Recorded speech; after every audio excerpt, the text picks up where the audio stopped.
আজকের ভিডিওতে তৈরি করে দেখাবো চিকেন টিক্কা স্যান্ডউইচ। দুইটা লেয়ারের এই স্যান্ডউইচের একটা লেয়ারের মাঝে আছে সবজি আর ডিম, আরেকটাতে আছে চিকেন টিক্কার পুর। এই স্যান্ডউইচের প্রত্যেকটা বাইট অতুলনীয় স্বাদে ভরপুর। এখানে আমি 1 কাপ পরিমাণ হাড় ছাড়া মুরগির মাংস নিয়েছি। মাংসগুলোকে এরকম পাতলা লম্বা করে কেটে নিয়েছি। এর মাঝে দিয়ে দিচ্ছি 1 টেবিল চামচ পরিমাণ পানি ঝরানো টক দই, 1 চা চামচ পরিমাণ লাল মরিচের গুঁড়া, 1 চা চামচ পরিমাণ ভাজা জিরার গুঁড়া, 1 চা চামচ পরিমাণ লবণ, 1 টেবিল চামচ পরিমাণ দিয়ে দিচ্ছি কাবাব মশলা, সাথে 1 চা চামচ আদা বাটা, 1 চা চামচ রসুন বাটা, 1 ফালি লেবু নিয়ে রসটা ভালোভাবে চিপে দিয়ে দিচ্ছি। একটা চামচ দিয়ে সবকিছুকে ভালোভাবে নেড়ে মিশিয়ে নিচ্ছি। মাংসটাকে এভাবে ম্যারিনেট করে রেখে দিচ্ছি 15 মিনিটের জন্য। প্যানের মাঝে 1 টেবিল চামচের মতো তেল নিয়ে নিচ্ছি।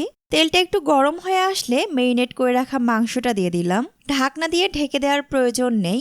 মিডিয়াম আঁচে নেড়ে চেড়ে এই মাংসটাকে রান্না করে নিতে হবে। মাংসটা পুরোপুরি রান্না হয়ে গেছে আর মশলাটাও এরকম শুকিয়ে এসেছে। চুলা থেকে নামিয়ে মাংসগুলোকে ছোট টুকরা করে কেটে নিচ্ছি। একটা ডিম নিয়ে নিলাম। এর মাঝে খুবই সামান্য পরিমাণ কালো গোলমরিচের গুঁড়া দিয়ে দিচ্ছি আর দিয়ে দিচ্ছি কিছুটা লবণ। কাঁটা চামচের সাহায্যে ডিমটাকে ভালোভাবে ফেটিয়ে নিতে হবে। প্যানের মাঝে সামান্য পরিমাণ সয়াবিন তেল দিয়ে দিচ্ছি। তেলটা একটু গরম হয়ে আসলে ফেটিয়ে রাখা ডিমটা দিয়ে দিলাম।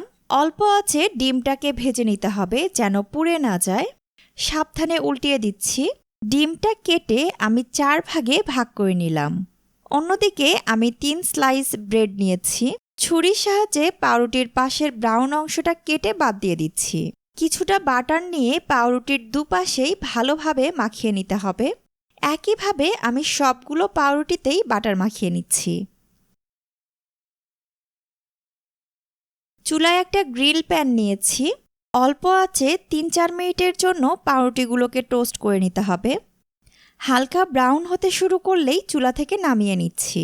পাউরুটির একটা স্লাইসের উপরে আমি কিছুটা মেয়োনিজ লাগিয়ে নিচ্ছি। অন্য একটা স্লাইসের উপরে কিছুটা টমেটো সস লাগিয়ে নিচ্ছি। আর বাকি পাউরুটির উপরে কিছুটা মেয়োনিজ আর কিছুটা টমেটো সস মিক্স করে লাগিয়ে নিচ্ছি। একটা লেটুস পাতা বসিয়ে দিলাম। কয়েক স্লাইস শসা দিয়ে দিচ্ছি। বড় 1 স্লাইস টমেটো দিয়ে দিলাম। কেটে নেওয়া ডিম থেকে 2টা অংশ দিয়ে দিচ্ছি। এর উপরে কিছুটা গাজর কুচি দিয়ে দিলাম। কিছুটা পেঁয়াজ দিয়ে দিচ্ছি।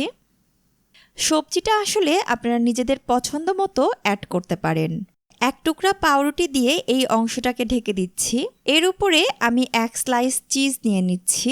আপনারা চাইলে মজরেলা চিজটা গ্রেট করে ব্যবহার করতে পারেন।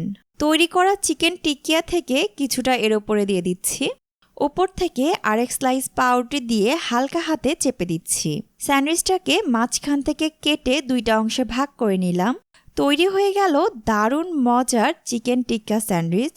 আমি যে পরিমাণ চিকেন তৈরি করেছি তাতে এরকম 4টা স্যান্ডউইচ তৈরি করা যাবে। বিকালের নাস্তায় বা বাচ্চাদের টিফিনের জন্য এই স্যান্ডউইচটা একদম পারফেক্ট। আশা করি আমার আজকের ভিডিও আপনাদের ভালো লেগেছে।